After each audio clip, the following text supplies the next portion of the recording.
Oke, bismillahirrahmanirrahim. Assalamualaikum warahmatullahi wabarakatuh. Selamat malam, Waalaikumsalam Bapak warahmatullahi Ibu, wabarakatuh. rekan-rekan kolaborasi sekalian. Berjumpa kembali dengan saya, Arif, yang insya Allah pada malam hari ini akan kembali menjadi MC di sharing session kolaborasi yang ketiga. Setelah minggu kemarin ya, kita sudah berdiskusi mengenai tema yang tak kalah menarik, yaitu mengenai Ikigai, bagaimana kita bisa meneladani bangsa Jepang ya, kita bicara mengenai produktivitas hidup dan kebahagiaan begitu ya. Nah, pada malam hari ini kita juga akan membahas mengenai materi yang penting ketika kita bicara mengenai produktivitas dalam kehidupan kita. Salah satu poin yang akan kita pelajari dalam hari ini adalah ketika kita berbicara mengenai dunia bisnis gitu. Jadi ketika rekan-rekan atau mungkin insya Allah bagi saya sendiri juga ya, bagi kita semua yang baru belajar ataupun sudah memiliki usaha atau bahkan mungkin sudah sampai memperkerjakan orang lain begitu, ini adalah sebuah materi yang insya Allah bisa kita diskusikan bersama-sama ya, dan kemudian kita bisa mendapatkan banyak kebermanfaatan seperti itu dari materi yang akan kita diskusikan bersama pada malam hari ini. Ya, seperti yang publikasi kemarin sudah saya sharekan ya, sudah di-share oleh teman-teman di grup. Insya Allah pada malam hari ini kita akan membahas bagaimana membuat produk yang dibutuhkan pasar gitu ya. Jadi kata kuncinya di sini ada kata produk dan pasar gitu ya. Jadi ketika kita bicara pasar, ketika kita bicara bisnis, maka dia tidak akan terlepas dari sebuah produk, dari sebuah karya. Nah, bagaimana sih caranya agar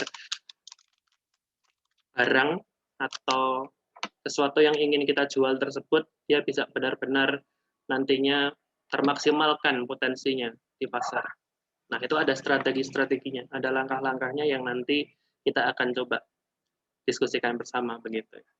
Ya, insya Allah nanti kita akan dibersamai juga oleh pembicara yang sangat keren. Tapi sebelum masuk ke sesi diskusi, saya sampaikan dulu runtutan acara kita pada malam hari ini. Yang pertama ada pembukaan yang sekarang sedang saya bawakan. Kemudian nanti insya Allah setelah itu akan langsung masuk ke sesi diskusi atau materi inti. Dan setelah itu kita akan ada tanya jawab dan tanggapan mungkin. Jadi rekan-rekan nanti yang mungkin ada pertanyaan bisa langsung bertanya ya setelah materi dimulai di chat Zoom, ataupun kalau ada yang ingin langsung speak up juga bisa, silahkan raise hand terlebih dahulu, nanti akan kami persilahkan untuk berbicara di depan forum. Dan terakhir nanti akan ada penutupan. Oke, itu mungkin susunan acara kita pada malam hari ini. Sebelum kita masuk ke sesi inti, saya sedikit akan mengenalkan materi kita pada malam hari ini. Materi pada malam hari ini bernama Mas Gede Sanggogemi atau biasa dipanggil Mas Gemi ya. Beliau memiliki pengalaman yang sangat banyak ketika kita bicara mengenai dunia usaha atau dunia bisnis. Beliau berpengalaman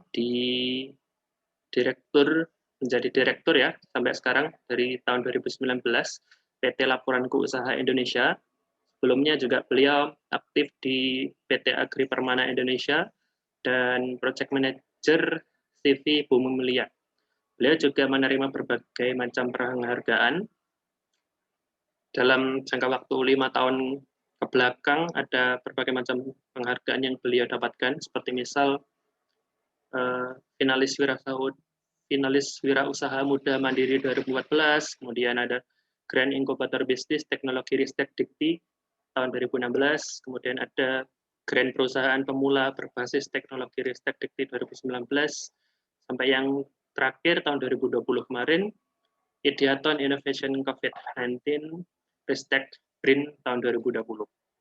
Selain itu, beliau juga memiliki pengalaman menjadi pembicara di berbagai macam forum, baik di tingkat regional maupun nasional. Ya, itu mungkin sedikit ya perkenalan pemateri kita pada malam hari ini. Dan karena beliau sudah bersama kita semua, tanpa banyak membuang waktu lagi, insya Allah kita bisa masuk ke sesi ini. Kepada Mas Gemi, kami persilahkan.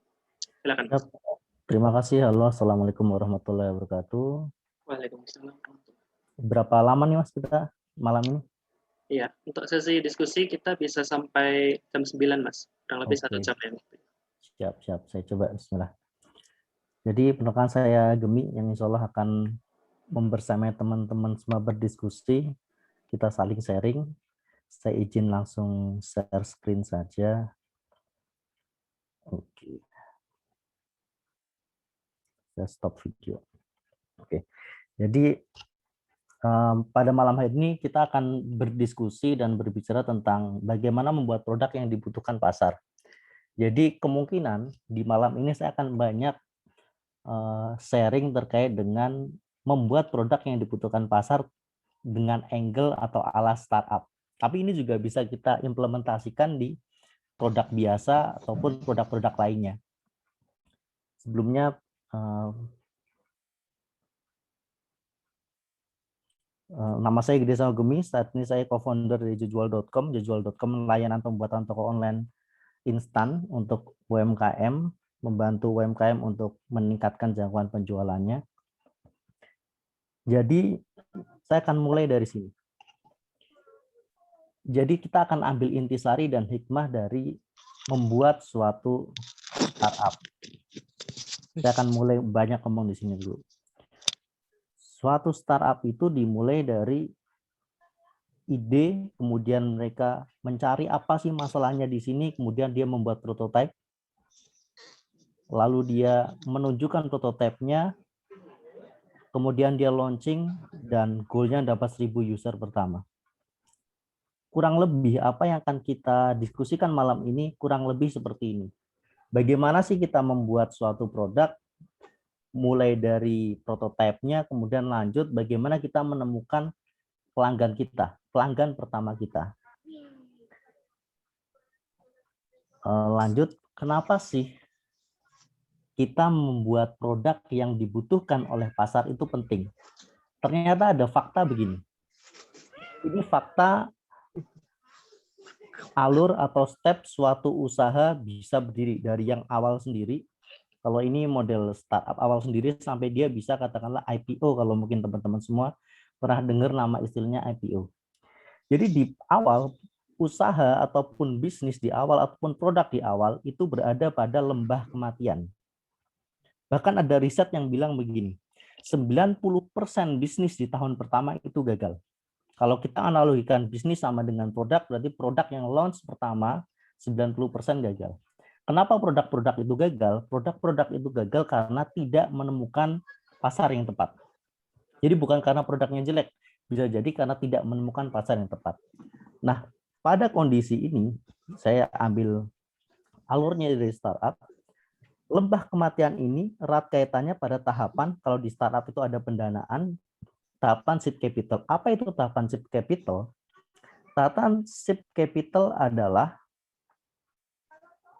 mencari tahu potensi produk, kemudian identifikasi target market. Jadi yang harus kita lakukan di tahapan awal adalah kita cari tahu nih, produk kita punya potensi atau enggak. Kalau produk kita punya potensi, siapa pasarnya, di mana jualnya, ke siapa jualnya, siapa yang beli, orang seperti apa yang beli, kelompok orang seperti apa yang beli, dan kenapa mereka membeli produk kita. Kita pada tahapan awal adalah mengetahui ini. Bagaimana produk kita punya potensi atau tidak dan mengidentifikasi target market kita siapa. Istilah ini biasanya kita sebut dengan product market fit. Atau di judul seminar kita namanya membuat produk yang dibutuhkan oleh pasar. Membuat produk, makanya product market fit, produk yang dibutuhkan oleh pasar. Di produk, kita harus membuat produk yang apa sih? Produk yang sesuai dengan target customer kita. Yang jelas dia dibutuhkan dan sesuai dengan kebutuhan dari pelanggan kita. Dan produk ini punya fitur-fitur dan nilai yang memang bisa disajikan kepada pelanggan-pelanggan kita. Goal dari kita buat produk adalah produk market fit. Bagaimana produk kita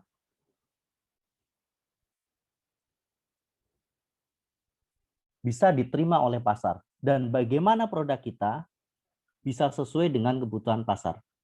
Jadi ini adalah dua hal yang saling keterkaitan, tidak salah satu, tidak produk yang menyesuaikan pasar atau pasar yang menyesuaikan produk, tidak. Ini menyesuaikan. Produk menyesuaikan kebutuhan pasar, fitur-fitur yang ada di produk dibuat berdasarkan dengan kebutuhan pasar. Karena seringkali begini, seringkali kita membuat produk itu berdasarkan asumsi. Kalau kita ingin buat produk, pertama kali katakanlah kita punya ide, aku pengen bikin sepatu untuk bayi. Nah, pengen bikin sepatu untuk bayi. Nah, kalau kita ingin bikin sepatu untuk bayi, kita mengasumsi nih, target marketnya siapa?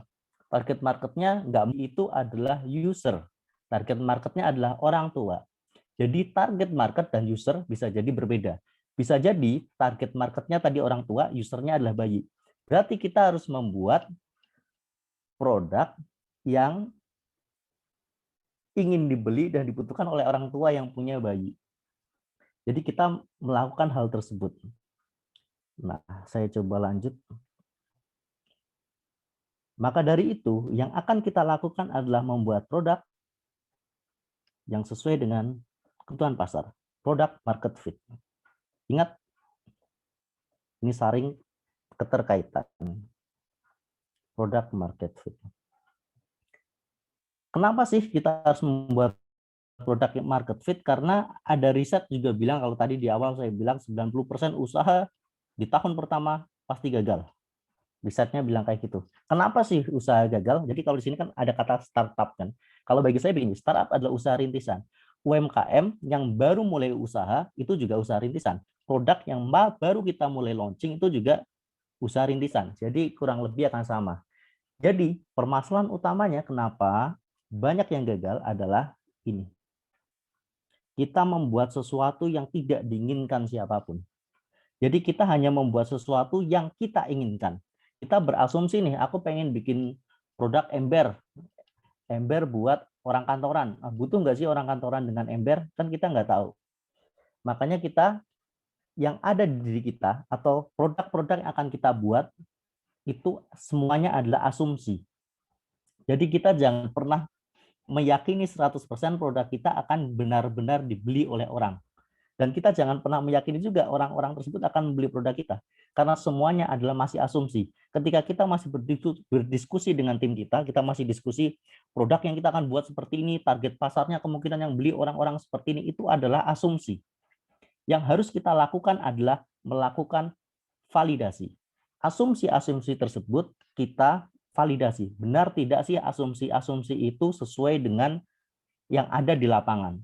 Jadi kunci utamanya adalah di product market fit adalah produk kita benar-benar diterima oleh pelanggan. Dan fitur-fitur yang kita buat benar-benar dibutuhkan oleh pelanggan juga.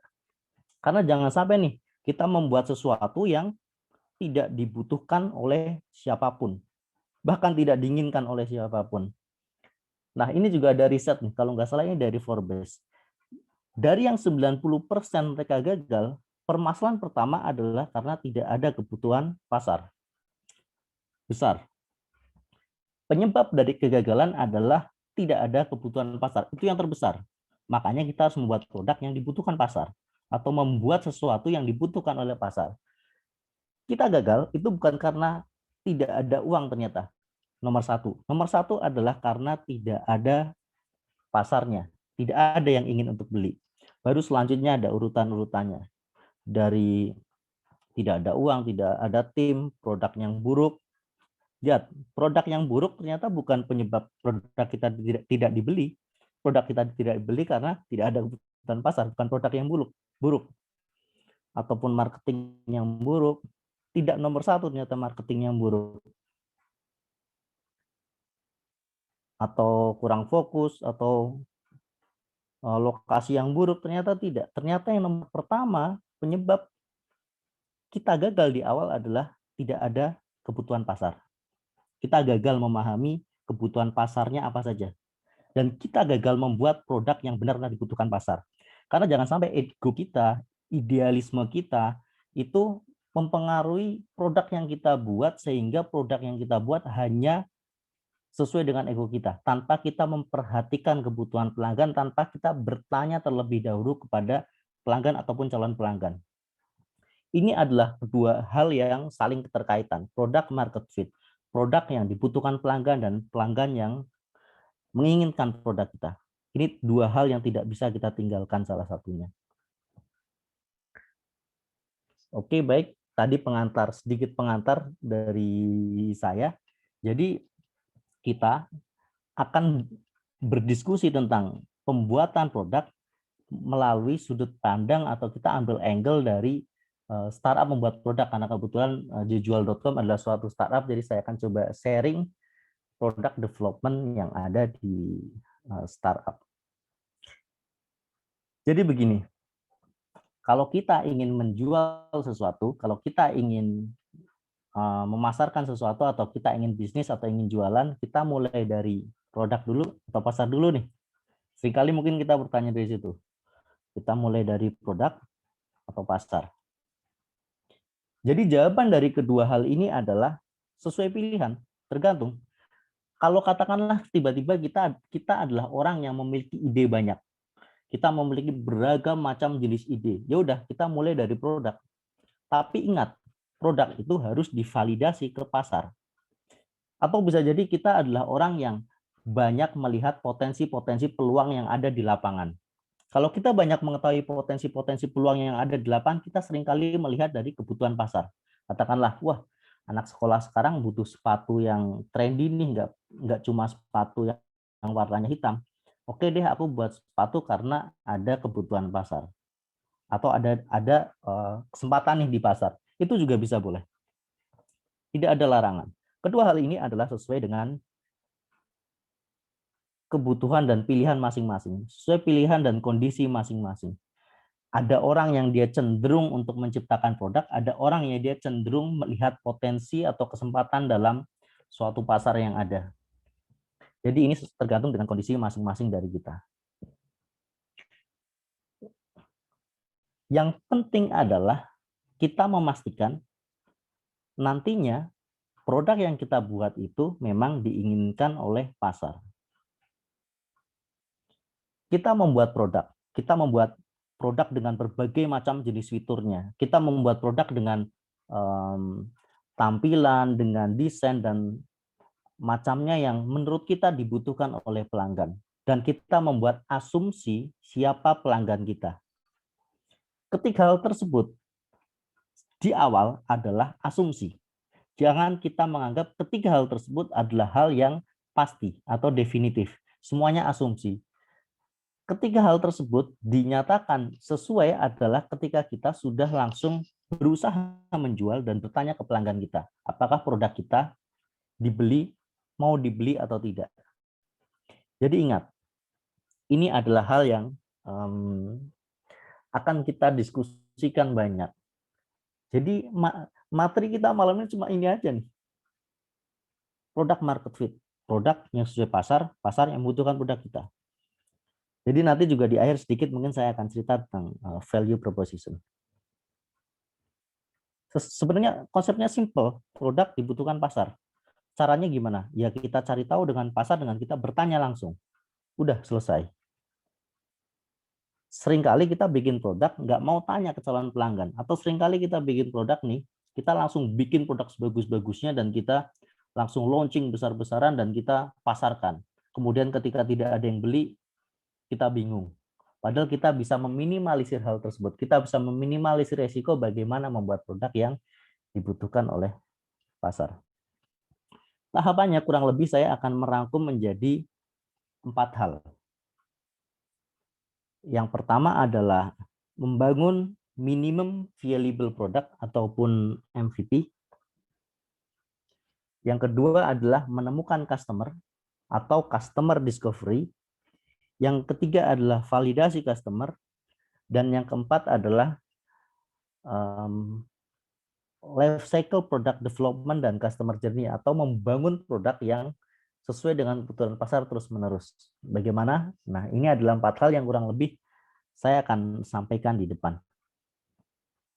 Jadi kita mulai dari yang pertama. Kalau kita ingin membuat produk, entah itu berdasarkan dari asumsi-asumsi ide kita yang dijadikan suatu produk, atau berdasarkan dari peluang-peluang yang ada di pasar, kemudian kita rangkum dan menjadi suatu ide produk, kita langkah selanjutnya adalah membuat MVP ataupun minimum viable product. Jadi produk standar minimal. Jangan sampai kita ingin membuat pertama kali kita membuat produk yang langsung sempurna. Katakanlah kita ingin membuat aplikasi, gampang lah. Aplikasi kemudian fiturnya A, B, C, D, F, G sampai Z, banyak sekali fitur kita launch. Itu sebenarnya yang pertama adalah itu memakan biaya investasi waktu yang tinggi dan juga makan biaya investasi produksi yang tinggi. Untuk meminimalisir itu, kita harus melakukan pembuatan produk minimal. Gunanya untuk apa produk minimal ini? Gunanya untuk kita validasi ke pasar. Apakah produk tersebut memang ada kebutuhannya atau tidak di pasar? Bagaimana langkahnya? Mungkin bisa kita lihat seperti ini. Membuat produk. Jadi MVP nih, katakanlah gini. Di zaman dulu itu orang-orang ketika belum ada mobil, ketika kita tanya ke orang nih, zamannya waktu itu zaman banyak kuda-kuda, belum ada mobil. Kalau kita bayangin di zaman itu ketika kita bertanya kepada orang-orang yang membutuhkan alat transportasi, kita tanya, katakanlah Pak, Bu, Anda membutuhkan alat transportasi yang seperti apa? Saya membutuhkan alat transportasi yang kuat, kuda yang kuat, karena saat itu zamannya kuda, belum ada mobil. Orang masih bingung mendefinisikan apa itu mobil. Rata-rata mereka pasti akan jawab kuda yang kuat, kuda yang cepat. Kemudian kita akan membuat suatu mobil dan kita tawarkan kepada mereka. Yang harus kita lakukan adalah kita membuat produk yang bisa dilihat dan diketahui oleh mereka dengan kondisi mereka. Jadi katakanlah kita ingin membuat mobil, kita buat cuma roda doang kayak gini. Enggak, itu bukan produk standar. Produk standar adalah kita buat seperti ini, tapi dengan fitur dan desain yang minimal. Jadi yang harus kita buat adalah produk standar yang ada core-nya nih, katakanlah mobil. Kita ingin buat mobil. Mobil zaman itu zaman masih orang pada pakai kuda. Kuda, kemudian orang naik kuda untuk bepergian. Oke, saya akan buat mobil. Mobil harusnya yang kita bikin produk standarnya adalah kendaraan yang dia sudah bisa dinaiki dan sudah bisa dioperasionalkan. Desainnya masih buruk tidak masalah. Yang penting dia sesuai dengan core. Fungsinya adalah alat transportasi. Karena tadi kita ingin menggantikan alat transportasi alat transportasi kuda katakanlah. Atau mungkin kita ambil cara seperti Gojek. Gojek di awalnya itu pertama kali dia adalah call center. Gojek di awalnya dia tidak berupa aplikasi. Jadi yang dipikirkan oleh orang-orang yang membangun Gojek pertama kali waktu itu adalah mereka melihat masalah. Mereka datang dari masalah nih. Mereka datang dari masalah. Mereka datang dari pasar yang punya masalah. Pasar ride hailing atau pasar orang naik ojek itu ada sejak zaman dahulu. Enggak zaman dahulu banget lah. Ada sejak dulu. Orang-orang berkebutuhan untuk naik ojek ada sejak dahulu. Tapi permasalahan dari orang-orang naik ojek adalah pertama, transparansi harga, dan kedua adalah keamanan. Maka dari itu, Gojek ingin memvalidasi. Ada nggak sih orang-orang yang dia ingin naik ojek, tapi dengan harga yang transparan dan aman melalui suatu teknologi. Kita belum bicara aplikasi, kita bicara suatu teknologi. Karena teknologi ini adalah menguatkan ide kita, bukan merepotkan kita di awal. Jadi di awal Gojek membuat call center. Call center ini adalah ketika ada orang nih, dia ingin pesen ojek, dia orang ini akan telepon ke call center Gojek. Halo Gojek, saya ingin cari ojek nih dari titik A ke titik B. Oke, dari titik A ke titik B harganya sekian ya, nanti yang mengatakan adalah Bapak ini. Kemudian si customer ini menunggu. Kemudian Gojek terus mencoba seperti itu. Nah, yang dilakukan Gojek di awal adalah MVP, produk minimal mereka. Produknya minimalnya adalah call center tadi. Dia ingin memvalidasi core-nya adalah fitur untuk membuat orang menjadi transparan harga ojeknya dan merasa aman. Nah, dia ingin validasi fitur itu melalui call center, tidak usah bikin aplikasi yang mahal. langsung call center dulu. Jadi pada intinya, membuat produk minimal fungsinya adalah untuk mengurangi cost produksi kita di awal, biar kita bisa mengetahui nih, ketika nanti kita membuat produk utama atau produk yang akan kita sajikan ke pasar, produk tersebut fitur-fiturnya apa saja. Karena kan kita tahu fiturnya ketika sudah dicoba oleh pasar, sudah kita berikan produk kita ke pasar. Jadi ketika produk itu belum ada di pasar atau belum pernah dicoba oleh orang di pasar, jangan pernah berasumsi bahwa produk kita akan banyak yang beli. Bahkan ada suatu istilah begini, sudah terkait dengan produk, keluar dari gedung. Jangan obrolkan terkait dengan potensi produk di dalam gedung. Potensi produk kita ketahui di luar gedung dengan cara bertanya langsung kepada pelanggan ataupun calon pelanggan kita. Ini tadi membuat produk minimal yang bagus gimana? Produk minimal ya tampak seperti produk minimal. Kalau kita bikin produk mobil ya kelihatan bentuknya mobil, tidak hanya ban saja. Kalau kita ingin tadi apa namanya yang Gojek, kita ingin orang biar bisa tahu harga sama keamanan, ya udah dengan cara kita memberitahu walaupun lewat lisan katakanlah, tapi sudah ada core fitur yang kita uji coba agar pelanggan merasakan langsung dan kita mendapatkan feedback dari pelanggan tersebut. Langkah kedua, setelah kita punya produk yang kita asumsikan, selanjutnya kita adalah menemukan pelanggan. Apa itu menemukan pelanggan? Menemukan pelanggan adalah begini, kita mencari tahu potensi produk kita dengan cara kita menjual atau mencari orang-orang yang mau mencoba produk kita. Ketika katakanlah banyak orang yang nantinya akan mencoba produk kita atau sudah mencoba produk kita, berarti tandanya ada orang yang minat nih. Atau gampangnya mungkin gini, kita udah bikin produk nih. Produk kita udah bikin katakanlah produk tadi, kita pakai contoh Gojek lah. Kita udah bikin nih call center untuk ojek online. Kemudian jalan 1 bulan ternyata ada 100 orang nih yang mereka ingin layanan dari kita. Berarti tandanya ada nih yang butuh. Tandanya ada orang yang butuh. Tandanya layanan kita dibutuhkan oleh orang-orang. Tapi kita belum tahu orang-orang itu seperti apa. Orang-orang itu pengeluaran bulanannya seperti apa. Orang-orang tersebut gendernya seperti apa. Orang-orang tersebut usianya seperti apa. Kita belum tahu.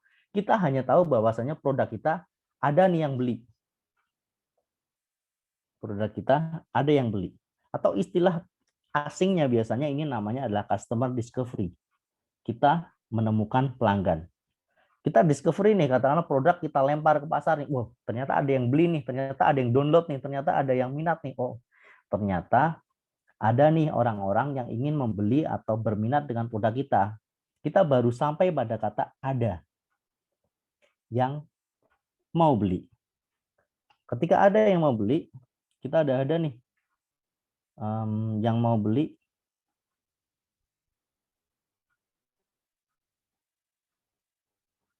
Setelah itu kita akan melakukan validasi. Tapi yang perlu kita ingat, semua proses ini adalah proses untuk kita mengetahui produk kita memang nantinya akan ada yang beli.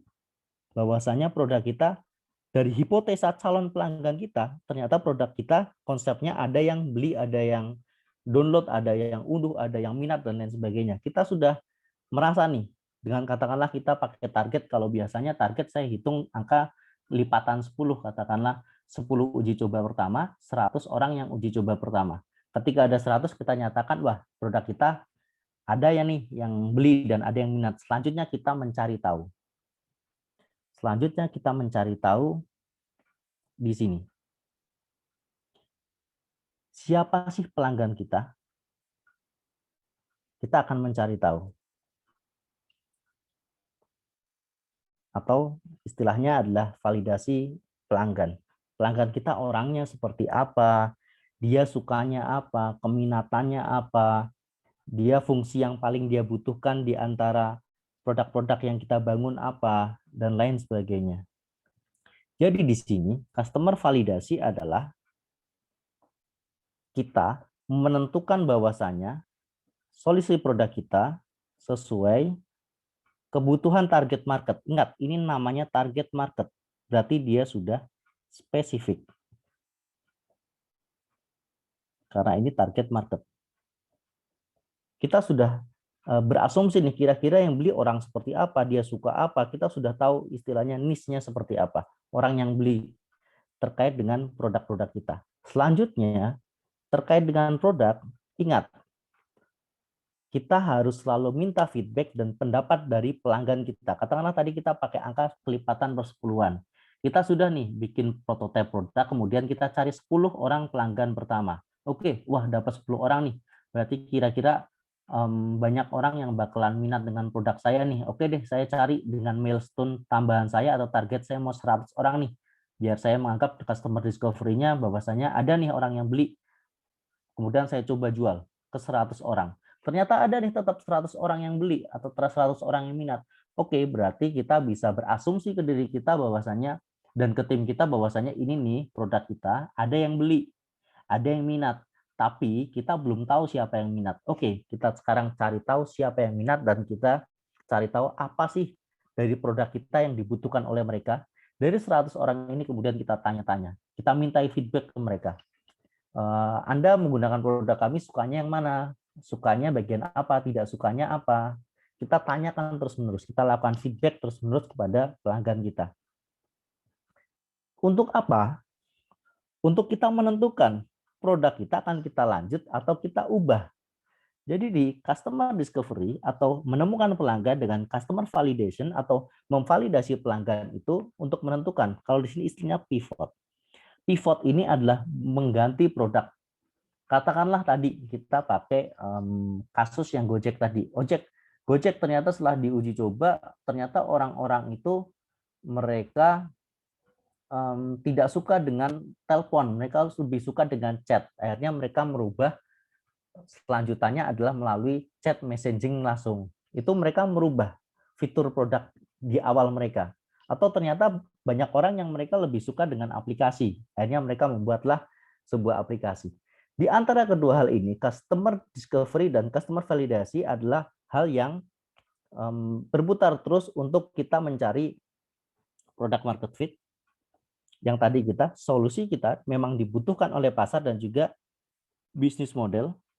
Bisnis model itu apa? Bisnis model adalah cara kita mendapatkan uang dari produk kita. Karena bisa jadi nih, yang tadi kita pakai kasus Gojek, ternyata kita bisa dapat uangnya tidak dari fee transaksi ojek dan customer, ternyata kita dapat uangnya dari ojek-ojek yang daftar, registrasi mereka bayar. Jadi kita belum tahu bagaimana bisnis model kita di awalnya, atau bagaimana kita cara dapat uangnya. Tapi untuk produk-produk umum, misalkan produk makanan, minuman, kita mungkin udah langsung clear di depan, bahwasanya cara dapat uangnya adalah dengan menjual makanan ini. Cara menjualnya bagaimana, marketingnya bagaimana, itu juga nanti kita tentukan. Jadi kita mencari memvalidasi pasar itu untuk kurang lebih untuk kita menentukan produk market fit-nya, bisnis modelnya, dan juga roadmap bagaimana pemasaran kita. Dan di customer discovery, tadi kita menyampaikan usulan produk minimal paling standar untuk mengetahui bahwasannya customer tadi, asumsinya customer tadi punya masalah, tadi yang kasus ojek. Asumsinya orang-orang mereka bermasalah dengan tarif ojek yang tidak transparan dan tidak aman. Ada masalah. Kemudian produk itu mencoba menyelesaikan masalahnya, memberikan solusi. Dan ternyata kita ketemu tadi itu, milestone, 100 orang ternyata berminat. Ya udah, berarti solusi ini sesuai dengan masalah yang ada. Tinggal kita validasi tadi, lanjut. Oke. Itu sampai validasi. Saya mau buka chat bentar, ada yang chat ternyata. Oke, saya coba bantu jawab sebentar ya. Boleh yang chat sembari katakanlah nanti di tengah jalan saya sudah pikir sampai, saya akan coba balas. Izin bertanya. Sampling dari target market kita. Tadi saya selalu bilang di sini, ada istilah keluar dari gedung. Kalau kita ingin sampling target market, kita harus terjun langsung. Kita harus ketemu langsung dengan pelanggan. Cara ketemu langsungnya ada banyak metode. Bisa kita dengan bertelepon, bisa kita dengan WA, bisa kita dengan mengirimkan form-form, Google Form, dan semacamnya. Yang penting kita dapat data feedback nih dari prototipe atau dari produk yang kita uji coba. Ingat tadi milestone saya, milestone-nya adalah dari 10 menuju 100. Sekitar segitu kita sudah harus memvalidasi hal tersebut. Apakah produk kita benar-benar dibutuhkan atau tidak. Saya lanjutkan sebentar ya. Saya lanjutkan lagi dari sini.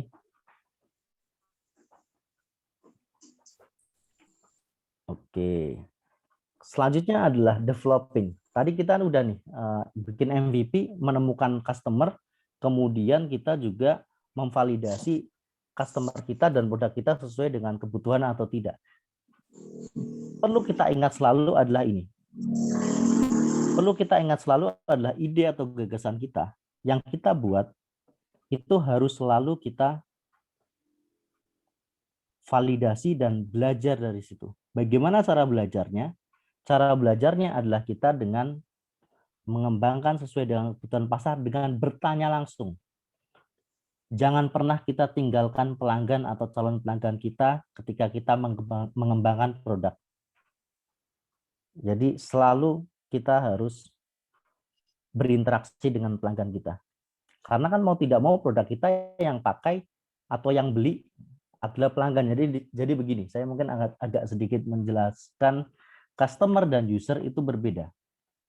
Customer adalah orang yang membeli produk kita, bisa jadi dia pakai, bisa jadi tidak.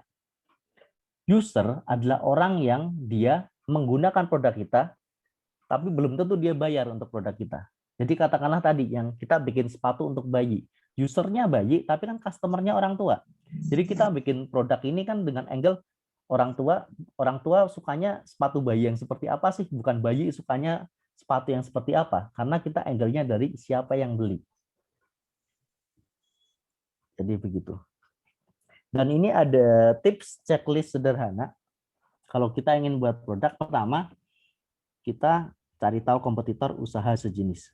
Kenapa kita cari tahu kompetitor? Karena begini. Di zaman sekarang itu tidak ada hal yang baru. Pasti sudah pernah ada yang buat.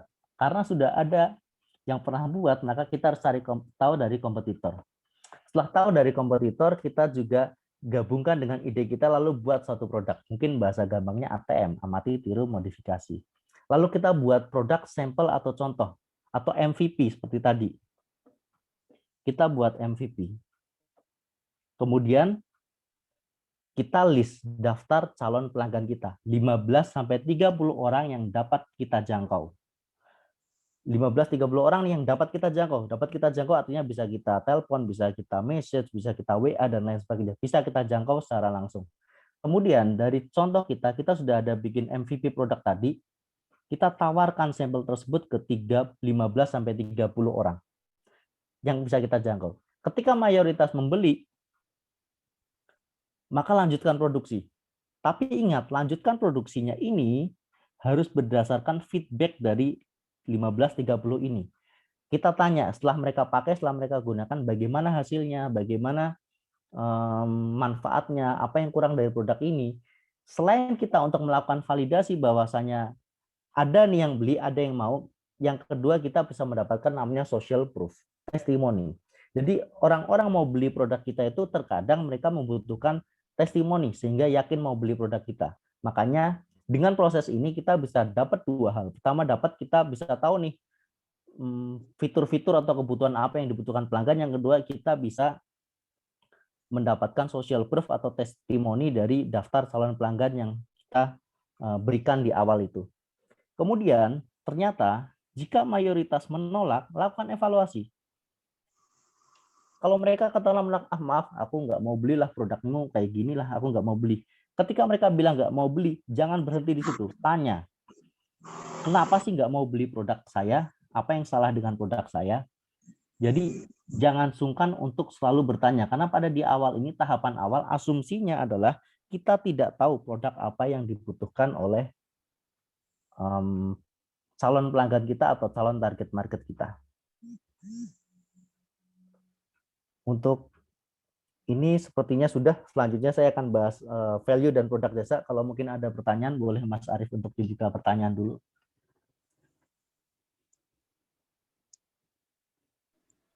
Mungkin dilanjutkan dulu Mas untuk materinya. Lanjutkan dulu aja. Ya, nanti sekalian. Oke, siap-siap. Jadi tadi kita sudah menentukan nih, kita sudah bikin produk, prototyping, MVP, kemudian kita lepas ke pasar, katakanlah kita lepas ke 30 orang, dan ternyata mayoritas menyatakan produk kita bagus, berarti kita berasumsi, oh, oke, berarti produk saya ada nih yang beli, pasarnya ada nih. Kemudian kita memperbaiki produk kita sesuai dengan feedback dari produk yang kita lepas tersebut, kemudian kita lepas lagi nih, kita coba validasi ke pasar siapa yang beli produk kita. Katakanlah produk kita adalah untuk yang tadi, sepatu untuk bayi. Oh, saya siapkan daftar list 30 orang yang teman-teman saya yang baru punya bayi. Kemudian saya tawarkan nih desain saya, karena bentuknya sepatu, saya nggak punya uang nih buat bikin sepatu di awal, saya bikin desain saja. Saya bikin desain, kemudian saya tawarkan ke 30 orang teman-teman saya yang baru punya bayi. Kalau saya mau jualan sepatu nih, desainnya seperti ini, kira-kira mau beli nggak ya? Harganya 30.000 nih. Ternyata dari 30 orang tersebut menyatakan mau beli. Oke, berarti kemungkinan ada pasarnya.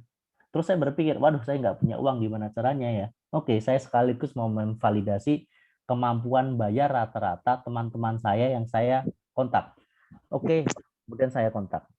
Yang 30 orang, 20 orang menyatakan berminat, saya kontak. Kemarin berminat ya, oke, saya akan segera produksi nih, uang DP-nya boleh masuk dulu, nanti saya produksi dan 2 minggu kemudian dikirimkan. Jadi proses ini juga sebenarnya bisa untuk kita mendapatkan uang DP di awal, walaupun cuma modal desain doang. Jadi kita udah modal desain, kita sebarkan, ternyata ada yang minat, kita buat produksi nih. Kemudian 20 orang tersebut merasakan produk itu, lalu kita muncullah feedback baru. Kita dapat feedback baru, oke, saya optimis nih, saya akan bikin produk dengan skala besar. Karena saya sudah tahu nih, kemungkinan yang beli siapa. Kemungkinan yang beli adalah orang-orang yang masih punya bayi, kemudian keluarga muda, ternyata kita sudah mendefinisikan dari list-list kita, asumsi target pasar kita. Kemudian kita coba dengan validasi. Katakanlah kita target validasinya 1.000 sepatu pertama atau bagaimana dan lainnya. Kemudian ketika kita sudah menentukan target pasar atau kita sudah menentukan siapa nih yang beli orang tersebut, kita pastinya di situ punya kompetitor. Karena kita punya kompetitor, kita harus memiliki nilai tertentu yang menjadi pembeda dari kompetitor kita. Contohnya begini, kalau teman-teman mungkin dengar atau melihat gambar di depan, atau mungkin saya mengucapkan suatu keyword atau kata sabun antibakteri. Kurang lebih teman-teman pasti semua akan tertuju, oh ya, sabun antibakteri adalah Dettol. Dettol sabun antibakteri. Padahal Lifebuoy juga punya sabun antibakteri. Tapi kenapa Dettol? Dia ketika kita ingat Dettol, kita ingat sabun antibakteri karena di iklannya dimanapun mereka berbicara tentang sabun antibakteri. Dan di gambarnya dia menuliskan sabun antibakteri. Ini adalah positioning mereka atau mereka memposisikan produk mereka di pasar sesuai dengan value yang mereka lihat. Mereka menganalisa nih, target saya adalah keluarga-keluarga Indonesia. Keluarga Indonesia itu kan juga pasarnya Lifebuoy. Apa sih yang Lifebuoy belum ada? Antibakteri, anti kuman. Jadi dia akan banyak bercerita tentang antibakteri dan anti kuman. Atau kita melihat ini, saya seorang, mungkin katakanlah istri saya seorang muslimah, saya ingin membelikan make up untuk istri saya. Make up untuk muslimah apa ya? Fardah. Dia memposisikan dirinya di pasar karena dia sudah tahu value-nya nih. Di antara berbagai macam kompetitor-kompetitor mereka, ternyata belum ada nih yang terjun di value halal. Atau untuk muslim khususnya untuk make up halal. Akhirnya Wardah masuk di situ. Ini adalah value yang ditawarkan oleh Wardah. Ketika kita tadi katakanlah ingin dari yang produk sepatu tadi, sepatu bayi, kita ingin validasi katakanlah untuk dapat 1.000 user pertama atau 1.000 customer pertama, kita harus ada value-nya nih. Biar kita ketika kita terjun ke lapangan tidak sia-sia banget. Biar kita bisa rising the crowd lah bahasanya, atau kita bisa seperti sapi ungu, atau kita bisa seperti terlihat berbeda. Biasanya di situ ada tools untuk kita menentukan value. Tools-nya namanya adalah value proposition canvas. Kita melihat value proposition dari produk, ini produk, dan customer profile, dari customer segment atau target market kita yang telah kita tentukan. Jadi produk kita ini sama tahapannya dengan produk market. Produk kita itu menyelesaikan masalah dari pelanggan, menyembuhkan masalah dari pelanggan, dia mengobati sakitnya pelanggan. Atau produk kita, mereka meningkatkan taraf hidup pelanggan atau membuat pelanggan jadi lebih happy. Ada gain creator, ada pain reliever. Jadi produk kita obat atau vitamin, mungkin gampangnya begitu. Kalau produk kita obat, produk kita ini hanya istilah. Obat itu berarti produk kita mengobati rasa sakit dari pelanggan. Katakanlah kita ingin bikin sepatu khusus untuk bayi-bayi yang dia ukurannya besar. Ketika di pasaran sepatu bayi itu nggak ada. Nah, kita menyediakan sepatu yang bisa customize sesuai dengan kebutuhan atau ukuran kaki si bayi. Nah, ini kan mengobati banget bagi orang tua yang membutuhkan sepatu khusus untuk bayinya yang ukurannya nggak ada di pasaran. Ini kan dia menyelesaikan masalah, pain banget. Nah, yang satunya produk yang vitamin adalah tadi sepatu bayi. Sepatu bayi, banyak sepatu bayi yang katakanlah bikin bayi berkeringat, jadi bikin risih. Nah, produk kita adalah sepatu yang bikin keringat bayi terserap dan kering. Itu vitamin, meningkatkan rasa senang. Jadi ada dua hal. Produk kita adalah obat atau produk kita adalah vitamin. Lanjut. Jadi tadi kita sudah menentukan dari pasar ya. Kita tentukan dari pasar. Di customer profile kita membuat customer atau target market yang tertentu, itu customer segment. Kita harus mendefinisikan siapa pelanggan kita dan siapa yang beli. Kayak tadi saya bilang keluarga muda, kemudian punya anak, baru pertama punya anak, itu kan bagian dari kelompok semua orang yang punya bayi. Semua orang yang punya bayi itu ini. Ini semua orang yang punya bayi. Tapi produk saya tidak akan menyajikan untuk semua orang punya bayi. Produk saya hanya menyajikan ke orang-orang tertentu. Nah, ini namanya segmen pasar. Jadi seringkali kita begini, seringkali kita gagal membuat segmen pasar dengan bilang begini, apa sih, kepada siapa sih kamu beli? Kepada siapa sih kamu jual? Saya jual ke semua orang, semua laki-laki, semua perempuan, dengan semua usia. Itu namanya bukan customer segment. Itu namanya kita belum tahu pasar kita. Kita belum melewati customer discovery. Kita belum mencoba untuk menjual produk kita. Kita masih ngawang-ngawang, kita masih mengada-ada terkait produk kita. Kalau kita katakanlah masih belum cukup definitif. Jadi di sini customer segment adalah segmen tertentu pelanggan yang memang kira-kira membutuhkan produk kita. Karena belum tentu semua orang butuh produk kita. Katakanlah kita jualan sepatu, belum tentu semua. Kemudian kita bilang, saya akan menjual sepatu kepada semua orang yang punya kaki. Nah, belum tentu semua orang yang punya kaki butuh sepatu yang kita jualkan. Karena bisa jadi sepatu yang kita jualkan ternyata hanya dibutuhkan oleh sekelompok atau beberapa kelompok orang tertentu. Makanya kita penting menentukan customer segment tersebut dengan membuat profil pelanggan kita. Siapa sih profil pelanggan kita? Oke, kita lanjut lagi. Nah, pasar itu ada dua hal. Pasar yang luas dan pasar yang spesifik. Pasar yang luas katakanlah gini, pasar luas sembako, kemudian kaos main atau kaos bapak-bapak. Kaos bapak-bapak itu masih danis sih. Yang mass market itu seperti sembako tadi, banyak dibutuhkan oleh orang lah. Sesuatu hal yang memang pasarnya luas, jenis kebutuhan dan masalahnya sama. Kayak sembako, beras, kemudian obat-obatan yang ada di apotek, obat-obat generik katakanlah. Kalau niche market adalah pasar tertentu, biasanya sesuai dengan peminatan, misalkan komunitas bola, komunitas balap, atau misalkan rentang usia tertentu, atau misalkan jenis orang dengan pendapatan tertentu, itu niche. Kita harus main di mana tergantung dengan produk kita. Bisa jadi produk kita adalah produk yang pasarnya luas. Karena misalkan kita jualan air mineral atau kita di pasar yang spesifik. Biasanya di pasar yang luas, yang erat kaitannya adalah persaingan, kompetisi. Kalau niche market biasanya erat kaitannya dengan diferensiasi, pembeda kita dengan lainnya di pasar. Kalau mass market, segmen pasar luas itu contohnya Alfamart dan Indomart. Di mana-mana setiap ada Alfamart dan Indomart, setiap ada Alfamart pasti ada Indomart, setiap ada Indomart pasti ada Alfamart. Karena pasar mereka adalah pasar yang memang luas dan mereka zonanya zona merah. Zona merah adalah mereka paling pembedanya hanya diskon, pembedanya hanya kelengkapan produk dan lainnya, tidak terlalu inovatif.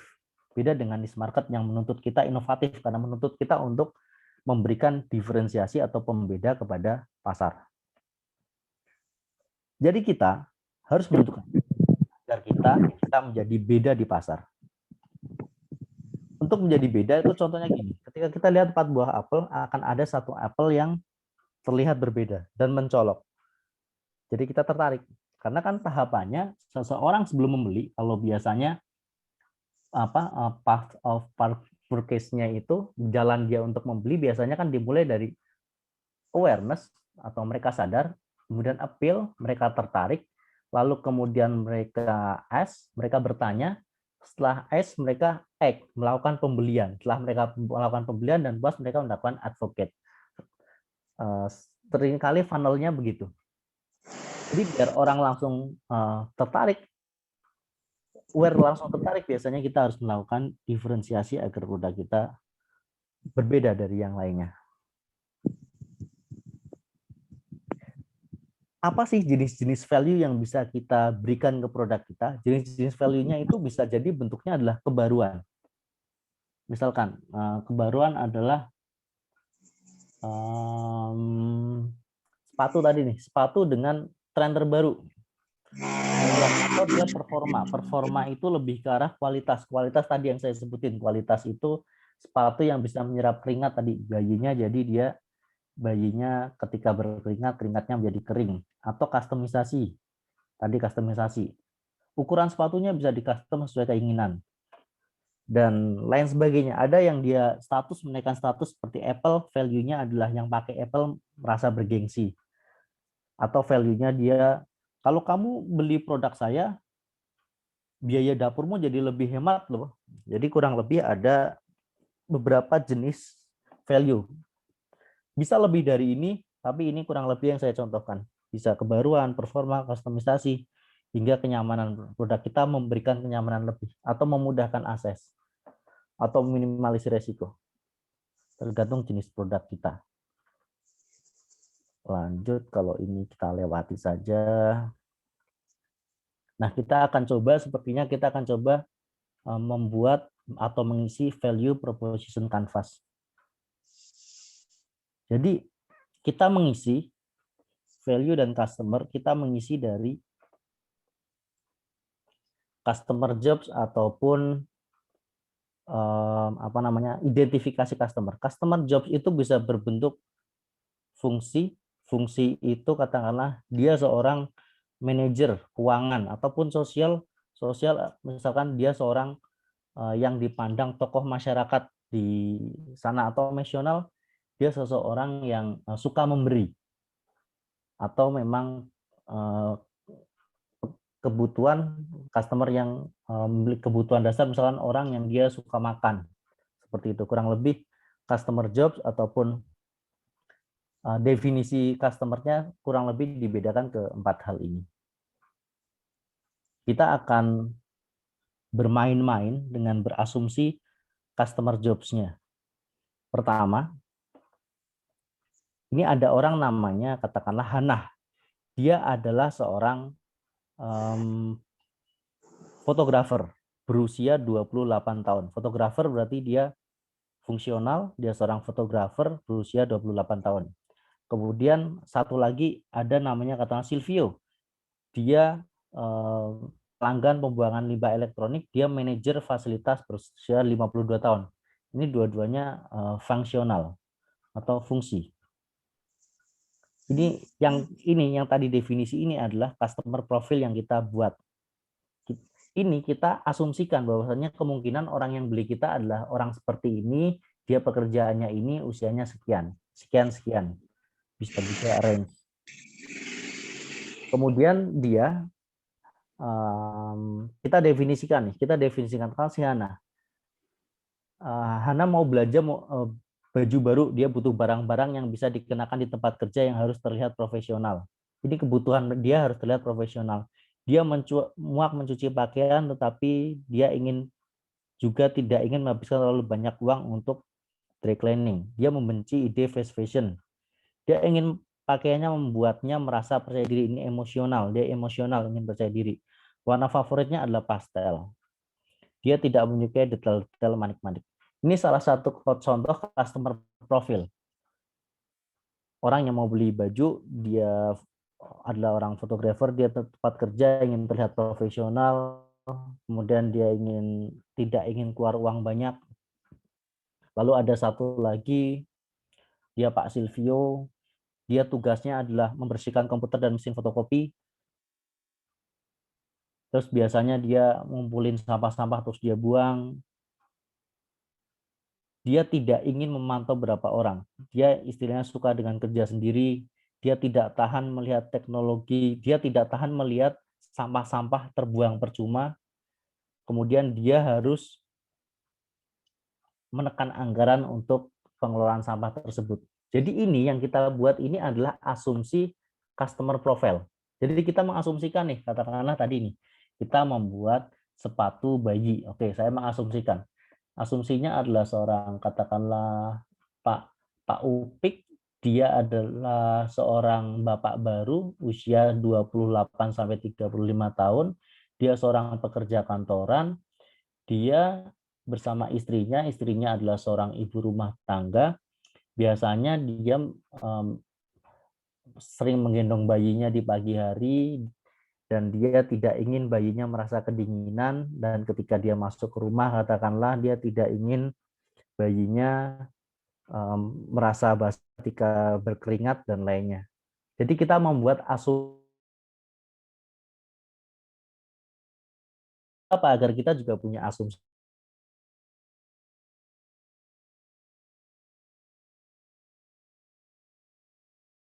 Profil customer jobs, dia katakanlah di sini nih, tekanan budget, dia ingin yang simple dan confident. Di antara keduanya kita dapat asumsi yang kita bikin ceritanya terkait dengan customer profil pelanggan kita. Lalu kita harus membuat, katakanlah karena di sini tadi prosesnya adalah customer vitamin, ini nih vitamin. Jadi dia ingin harga lebih murah, desain lebih bagus, dia ingin badannya terlihat langsing, dia ingin kualitas atau pelayanan yang ramah. Kemudian yang bikin dia sakit nih, ini yang bikin dia happy. Ini yang bikin dia happy. Tadi kita balik di sini nih. Jadi tadi nih kita udah menentukan nih profil pelanggannya apa, kemudian kita menentukan kira-kira yang membuat dia senang apa, kemudian yang dia membuat dia kecewa itu apa. Yang membuat dia senang dan kecewa, kalau ini si Hana nih, yang dia membuat dia senang itu lebih murah, desain lebih bagus, kualitasnya, pelayanannya ramah. Yang bikin dia sakit adalah waktu lama dan mahal. Fitur kurang performa, tidak berfungsi, kemudian sangat sulit mengakses layanan. Ini yang bikin dia kecewa. Dan ini yang bikin dia senang. Kemudian produk kita akan menyelesaikan di mana? Produk kita katakanlah akan menyelesaikan dua-duanya. Produk kita adalah meningkatkan rasa percaya diri, dan produk kita juga membuat kalau dia pilih salah ukuran, kita bisa tukar ukuran bebas. Jadi kita bisa menyelesaikan, produk kita bisa menjadi vitamin dan obat, atau produk kita hanya menjadi vitamin saja, atau produk kita hanya menjadi obat saja. Jadi itu tergantung dengan produk yang akan kita bangun atau kita buat.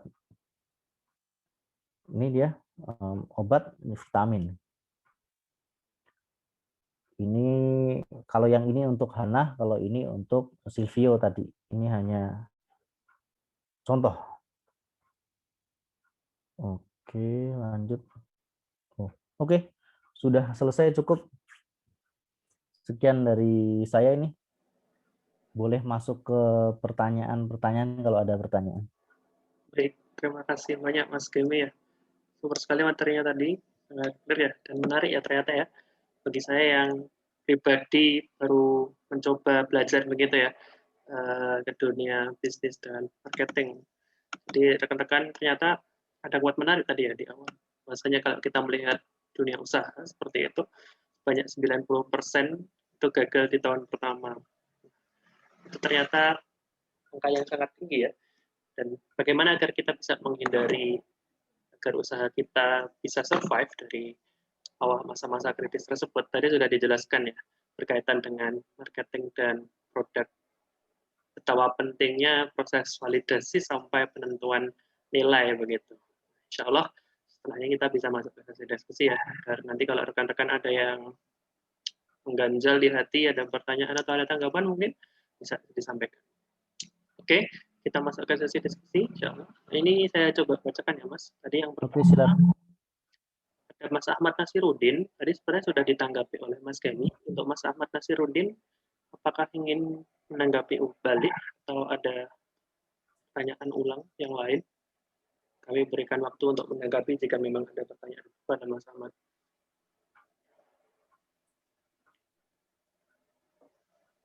Oke. Tidak ada? Oke. Kalau tidak ada, bisa kita lanjutkan ya. Atau nanti bisa menanggapi setelah ini. Untuk yang pertanyaan kedua dari Mas Yusuf. Pertanyaannya begini Mas. Misal, ini ya, ada contoh kasus ini sepertinya. Dalam suatu produk makanan, dalam produk makanan ya, bagaimana penerapannya agar bisa menjadi produk yang berhasil berdasarkan yang tadi telah dibahas. Karena yang dibahas tadi bentuk dan contohnya berupa barang dan jasa gitu. Jadi mungkin ada tidak contoh kasus yang lebih spesifik produk makanan gitu Mas. Produk makanan. Produk makanan penerapan Gus. Oh, oke. Kalau produk makanan saya pernah menarik dengan model discovery yang teman saya lakukan. Teman saya itu bikin namanya bakso aci. Dia bikin bakso aci. Dia pertama bikin satu mangkok bakso aci, kemudian dia foto, kemudian dia story. Dia story-nya begini. Open PO bakso aci untuk dikirimkan lupa harinya, kita anggap hari Sabtu lah. Open PO 15 piece bakso aci untuk hari Sabtu. Order ditutup terakhir hari Jumat. Kemudian katakanlah dia story-nya di hari Senin, kemudian hari Jumat. Kemudian di hari Jumat itu dia dapat pelanggan katakanlah cuma 5. Tetap dia tutup. Close order. Di hari Sabtu dia tetap bilang, terima kasih untuk yang sudah orderan untuk minggu ini kita tutup. Kemudian dia kirim yang 5 itu. Di minggu berikutnya dia juga melakukan hal tersebut. Kemudian orang-orang kan mulai penasaran dengan apa sih ini produknya, kok produknya open PO terus, kemudian produknya juga ada yang beli terus. Kemudian orang-orang mulai penasaran. Dan yang dilakukan teman saya di awal, di minggu pertama adalah dia feedback. Katakanlah cuma 5 orang nih yang dapat. 5 orang itu ditanya, rasanya gimana, tampilannya gimana, dan lainnya. Sehingga di minggu berikutnya dia bisa coba foto dengan sudah ada tampilannya. Jadi kurang lebih kalau untuk makanan sebenarnya lebih simpel sih, karena kita bisa bikin sampel produknya dulu. Jadi begitu sih, Mas. Baik. Terima kasih Mas Gemi atas jawabannya. Untuk Mas Yusuf sudah clear belum? Nah, jawabannya tadi. Silakan ya, kalau ada yang ingin ditanggapi langsung saja. Set atau bisa resign. Sambil menunggu kita lanjutkan ke pertanyaan berikutnya ya Mas. Oke, pertanyaan berikutnya dari Mas Demi. Ini ada lumayan banyak ya pertanyaannya. Ada 3 poin yang ingin disampaikan. Untuk yang pertama, berapa jumlah anggota tim ideal untuk merintis suatu perusahaan rintisan? Itu Mas, jadi anggota tim untuk merintis usaha. Yang kedua, bagaimana pembagian tugas dan wewenang masing-masing anggota tim? Itu pembagian tugas. Dan yang ketiga, kapan saatnya perusahaan itu launching produknya, mengurus legalitas usaha dan legalitas atau izin edar produk. Itu Mas, mengenai legalitas. Cukup berani ya. Mas Dimi, salam Mas dari saya. Gimana kabarnya? Sehat-sehat? Lama nggak jumpa sama Mas Demi. Oke Mas Demi, saya coba jawab dengan angle startup ya. Berapa jumlah anggota tim ideal untuk merintis suatu rintisan? Biasanya di startup tuh ada istilah hustler, hipster, sama hacker. Atau biasanya itu terdiri dari 3 orang minimal. Kenapa tidak single founder? Karena begini, single founder boleh, tapi kalau misalkan kita adalah orang yang sudah memiliki portofolio atau kita adalah orang yang sudah terpercaya, kemudian kita bikin suatu produk dan dipercaya oleh pasar, mungkin single founder boleh. Tapi seringkali minimal adalah 3 atau minimal sekali ada 2. Satu orang adalah orang bisnis yang dia menawarkan idenya, satu orang adalah orang yang dia bisa membangun produknya. Jadi minimal 2 orang itu yang kemudian dia membangun suatu MVP dan validasi produknya. Terkait anggota kurang lebih begitu. Kemudian pembagian tugas kurang lebih ketika katakanlah 2, pembagian tugasnya satu terkait produk, satu terkait untuk keluar atau menawarkan produk ke pelanggan ataupun ke investor. Atau kalau ada satu lagi, dia seorang desainer yang dia tahu sisi desain. Jadi dia bisa mendesain. Kalau di startup ada bahasanya UX atau user experience, dia bisa mendesain suatu produk yang dia produknya memiliki pengalaman tertentu di pelanggan. Misalkan kalau produknya minuman, dia bisa mendesain botol yang botolnya itu ketika dipegang orang jadi merasa lebih nyaman, katakanlah. Jadi kurang lebih minimal sih 2 atau 3 biasanya seringkali setahu saya. Kalau yang sendirian mungkin kalau kita mungkin adalah seorang Elon Musk, mungkin kita bisa bikin sendirian, tapi tetap selanjutnya butuh tim. Kapan saatnya perusahaan itu launching produknya? Kapan launching produk? Kalau ini tergantung dengan keputusan tim sebenarnya. Kalau biasanya, kalau seringkali kita launching produk ketika kita sudah melewati fase customer discovery. Atau kita sudah tahu nih, produk kita akan ada yang beli, atau produk kita sudah ada nih orang-orang yang mau beli. Kita tinggal memvalidasi profil dari customer kita. Mungkin kita sudah bisa launching. Kemudian setelah kita launching besar, kemudian kita akan mendapatkan feedback tambahan untuk perbaikan produk kita. Kalau legalitas usaha, legalitas izin edar produk ini, saya menjawabnya tidak dengan angle startup, saya menjawabnya akan dengan angle UMKM. Jadi UMKM itu kan ada klasifikasi UMKM. Mohon maaf, saya akan share satu hal, semoga aja ketemu. Jadi klasifikasi UMKM itu kan ada usaha mikro, kecil, menengah, dan mikro, kecil, menengah, kan ada itu. Setiap usaha itu memiliki klasifikasi. Klasifikasi katakanlah usaha mikro dia pendapatannya sekian, usaha kecil dia pendapatannya sekian, kemudian usaha menengah dia pendapatannya katakanlah sampai sekian. Nah, klasifikasi lainnya adalah terkait dengan legalitas dan izin. Saya bukakan, saya izin cari dulu klasifikasi.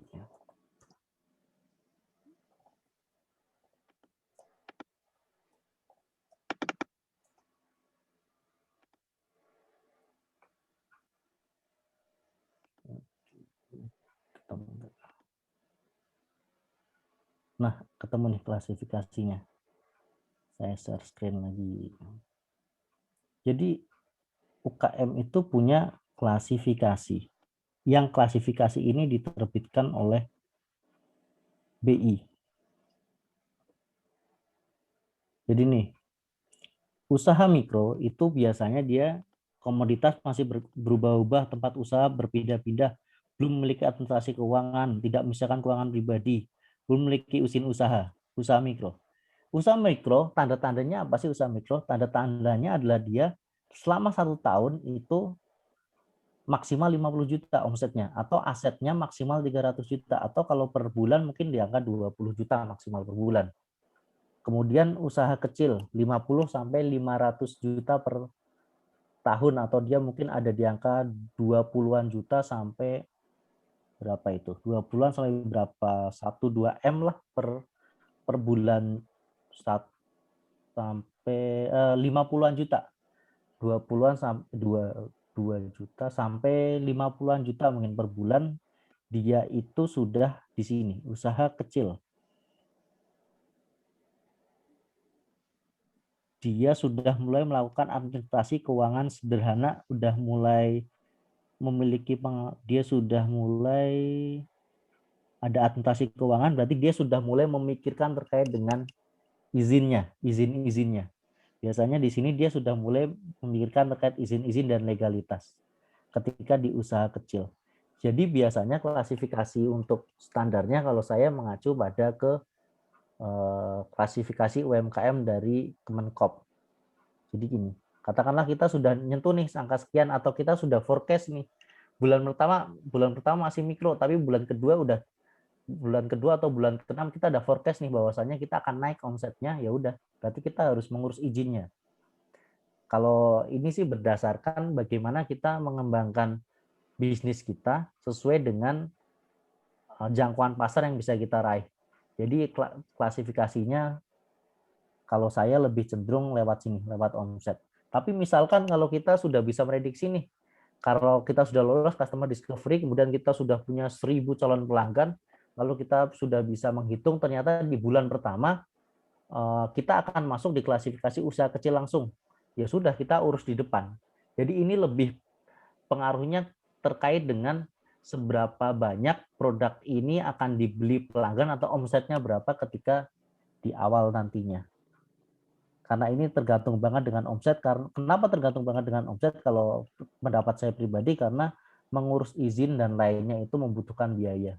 Jadi itu harus sebanding dengan investasi izin, itu harus sebanding dengan omset yang kita dapatkan. Kalau dari saya begitu, Mas Demi. Oke, terima kasih kembali Mas Demi.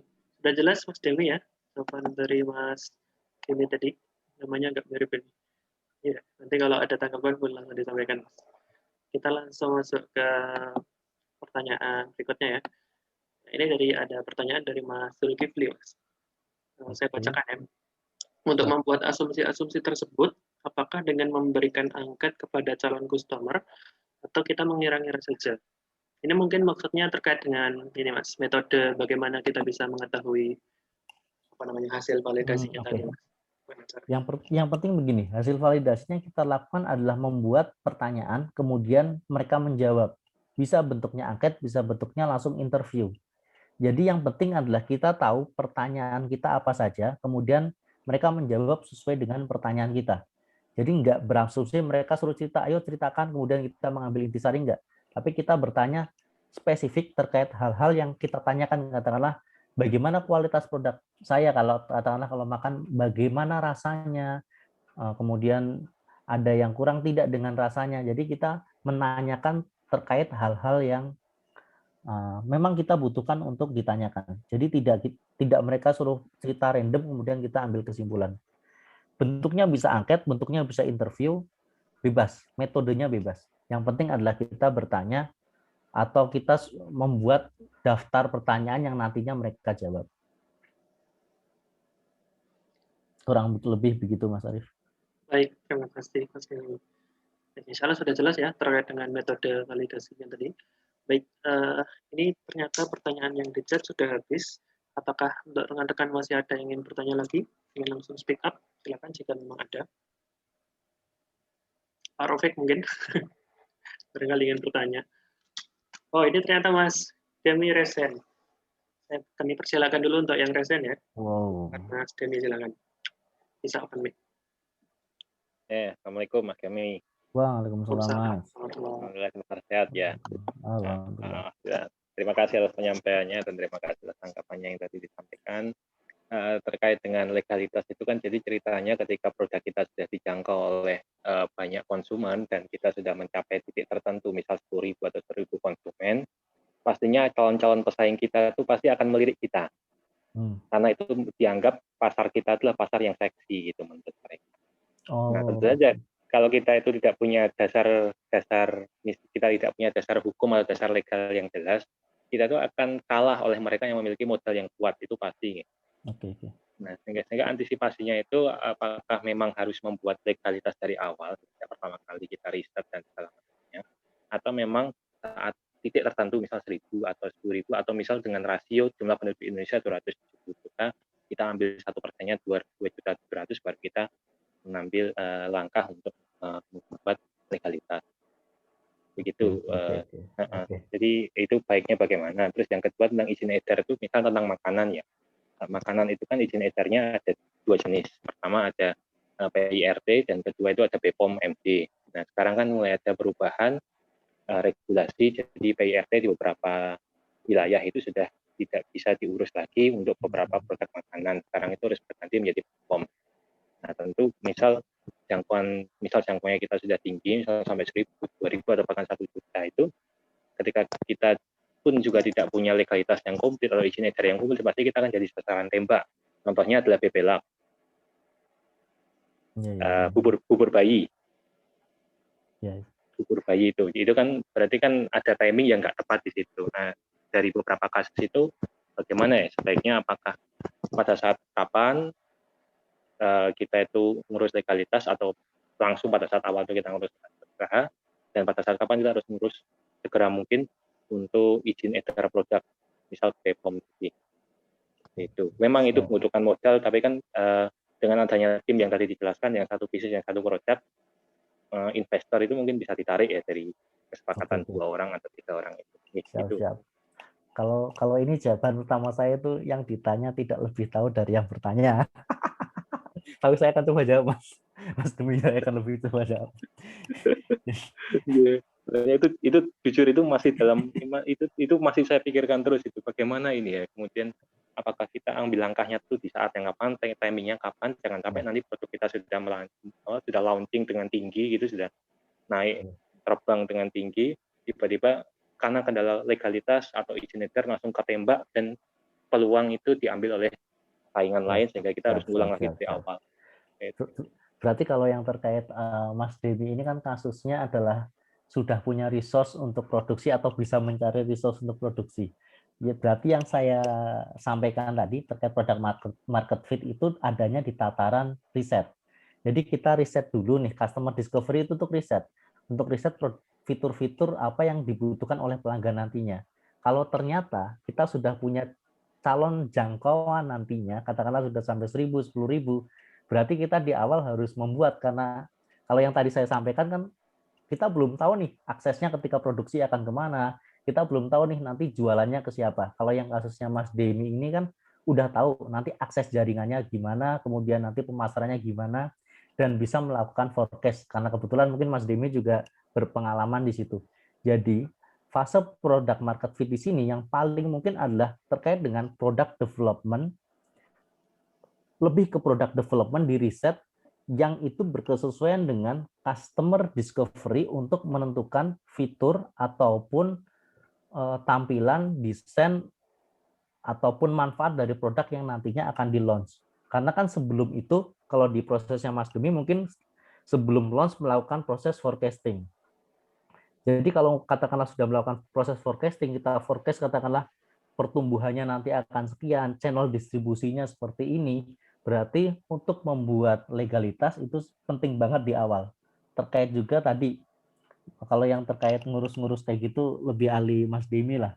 Mungkin ditambahkan terkait hak merek di Kemkumham, nambahi hak merek dan lain sebagainya. Itu kalau semacam Mas Demi yang sudah punya jangkauan dan sudah punya pengalaman nanti akan dikemanakan produknya, hal itu sangat dibutuhkan kalau terkait yang legalitas, Mas. Yang tadi saya sampaikan itu masuk di tatarannya adalah untuk riset. Berarti kegunaannya adalah untuk riset produknya seperti apa, jenis produknya bagaimana, tampilan produknya gimana, manfaatnya apa, fiturnya apa saja.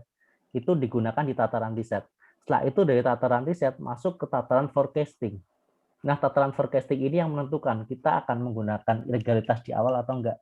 Ternyata kalau kita bisa forecast, bisa besar langsung ya, berarti harus legalitas di awal.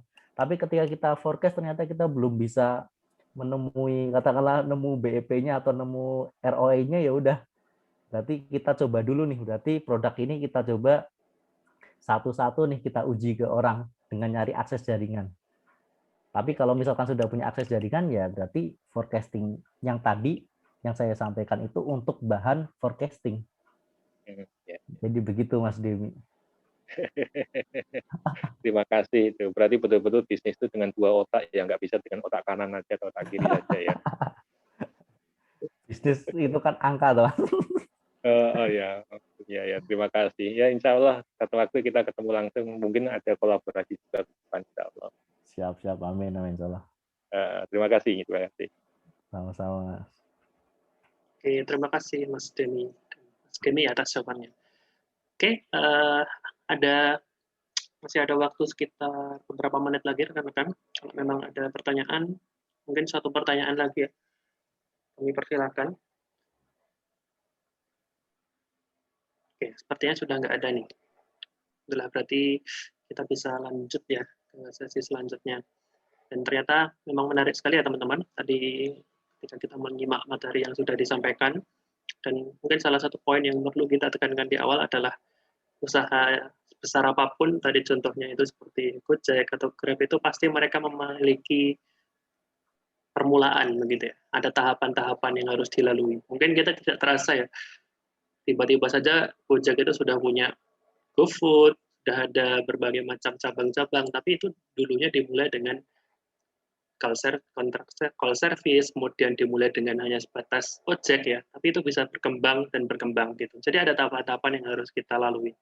Dan itu tentu adalah hal yang juga harus kita semua lakukan apabila kita ingin membuka bisnis apapun ya, seperti itu. Dimulai dari riset tadi yang sudah dijelaskan oleh Mas Gami. Nah, dan insya Allah forum kita pada malam hari ini adalah salah satu ikhtiar kita untuk memulai hal tersebut, yaitu dengan belajar ya tentunya, dengan mempelajari apa sih yang harus kita lakukan ke depannya.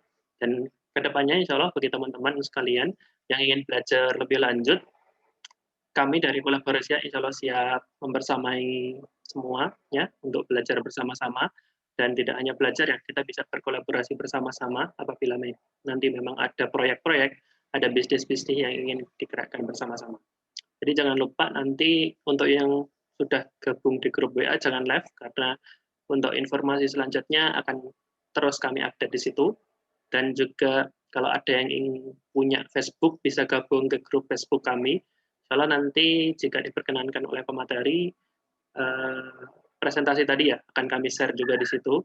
Dan jika memang ada rekan-rekan yang tertarik lebih lanjut dengan apa sih itu kolaborasi ya, kemudian apa kegiatan-kegiatan kami di sini, nanti bisa langsung cek di website kami atau di sosial media kami lebih lanjut, atau hubungi kami jika ingin menjadi kontributor atau pengurus kolaborasi. Kalau kami membuka seluas-luasnya kesempatan bagi rekan-rekan semua, Bapak Ibu untuk berkontribusi. Baik, itu mungkin dari saya. Sebelum kita masuk ke sesi terakhir, penutupan, mungkin kami persilahkan kepada Mas Gemi, mungkin jika ada closing statement. Silakan Mas jika ada closing statement. Baik. Mungkin closing statement-nya karena tadi saya ambil angle-nya startup, mungkin closing statement-nya kata-kata yang biasa ada di startup. Jadi kata-katanya seperti ini. Dream big, bermimpilah besar, tapi start small, mulai dari yang kecil dan scale fast. Lakukan scale atau pembesaran secara eksponensial. Jadi begitu. Dream big, start small, scale fast. Jadi mungkin itu. Terima kasih dari saya. Sekian. Wassalamualaikum warahmatullahi wabarakatuh. Saya kembalikan ke Mas Arief. Waalaikumsalam warahmatullahi wabarakatuh. Baik, terima kasih kembali ya Mas kami yang sudah membersamai forum kita pada malam hari ini. Dengan adanya closing statement tadi berarti sudah menandai sampainya kita pada penghujung acara. Rekan-rekan semua kami juga mengucapkan banyak terima kasih, dan insya Allah kita bisa bertemu kembali di session kolaborasi yang selanjutnya. Kami tutup dengan salam.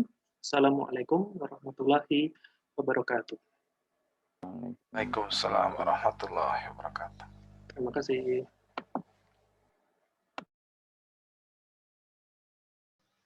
Terima kasih, matur nuwun. Waalaikumsalam. Izin live nggih. Makasih Mas Gemi, Mas Arief.